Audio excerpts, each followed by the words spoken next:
Aha, gördüyünüz kimi biz artıq filiallarımızı işləyən rollarımızı yaradandan sonra biz nə etməliyik? Bütün məhsullarımızı sistemə tanıtmalıyıq və əsas sistemimiz burada baş verir. Biz istədiyimiz kateqoriyaları burada yarada bilirik. Gördüyünüz kimi burada artıq yaranmış ana kateqoriyalar və ya sub kateqoriyalar mövcuddur. Burada gördüyünüz kimi bizim laptop adında ana kateqoriyamız var. Bir də gaming adında bunun sub kateqoriyası var. İstədiyiniz zaman bura girdiyiniz zaman misal üçün nə istəyirsinizsə yeni bir kateqoriya, məsələn dəftər, qələm. Dəftər qələm deyə bir kateqoriya yaratdığımız zaman bu bizim ana kateqoriyamız olur. Əgər gəlsək dəftər qələmin altında misal üçün kağızlar deyə bir kateqoriya yaratsaq, kağızlar deyə, dəftər qələmə aid olsun deyə.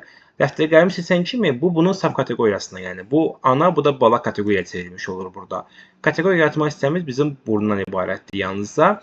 Ondan sonra biz keçirik burada nə? Məhsullar bölməsinə. Kateqoriyamızı yaradandan sonra burada ən vacib hissə bütün məhsullarımızı sistemə tanıtmağımız burada baş verir.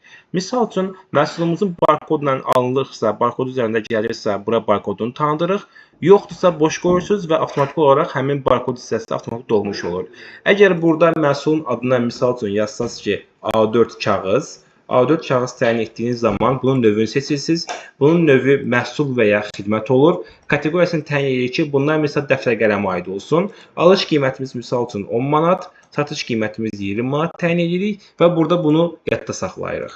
Yadda saxladığımız zaman gördüyünüz kimi sistemimiz avtomatik olaraq ona bir dənə barkod təyin edir. Yox, əgər özünüzün barkodunuz varsa, həmin o barkod yerinə həmin məhsulun barkodunu yerləşdirə bilirsiniz. Skan aparatı ilə həmin yerə yerləşdirə bilirsiniz.